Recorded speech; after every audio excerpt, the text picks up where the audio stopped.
2008 2011អ្នកខ្លះយកឬទេយើងមិនចង់យកទៅធ្វើការវាយគ្នាទេអា2008នឹងហើយដែលយកនយោបាយមកដល់មុខពីឆ្នាំ98យើងចរចាគ្នាជាមួយនឹងថៃគណៈកម្មការព្រំដែនបច្ចេកទេសគេធ្វើការត្រជាក់ត្រជុំមិនមែនថាត្រូវគ្នាជួយទេចរចាតឹងសរសៃកដាក់គ្នាប៉ុន្តែមិនវាយគ្នាទេប៉ុន្តែវាចង្រៃអីឆ្នាំ2008នេះមានអ្នកជ្រុលនិយមមួយចំនួនរត់មកចូលក្នុងវត្តកែវសិក្ខាស្វារៈ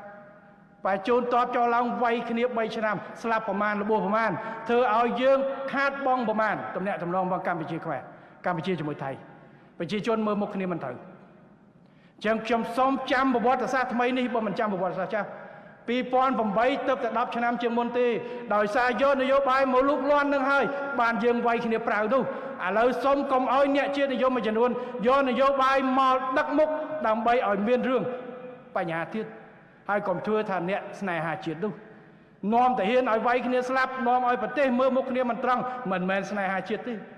ស្រឡាញ់ជាតិដូចគ្នារដ្ឋាភិបាលមន្ត្រីរដ្ឋាភិបាលខ្ញុំឪពុកខ្ញុំគ្រួសារខ្ញុំក៏ស្នេហាជាតិដូចគ្នាដែរហើយក៏យើងបានធ្វើការច្រើនបម្រើជាតិនេះផងដែរអ្នកដែលស្រែកស្នេហាជាតិពីក្រៅប្រទេសមេដឹកនាំអតីតបព្វជិជនដែលកំពុងទៀមទាប្តឹងអីថាខ្លួនទៅប្តីរដ្ឋាភិបាលឥឡូវកាលមុនវាយឥឡូវវាយទាំងតកូលតែយើងធ្វើឲ្យបាត់នេះខ្ញុំសូមរំលឹកតិចណាតាំងពី2008មកណា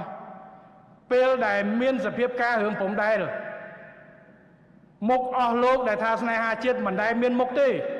វាផ្ទុយទៅវិញឃើញតែមុខតកូលហ៊ុននឹងឯងដែលដឹកនាំដើម្បីសម្របសម្រួលការនោះសម្ដែងតេជោដើម្បីការពារទឹកដីនោះនិយាយឲ្យច្បាស់ចឹងមកទៅ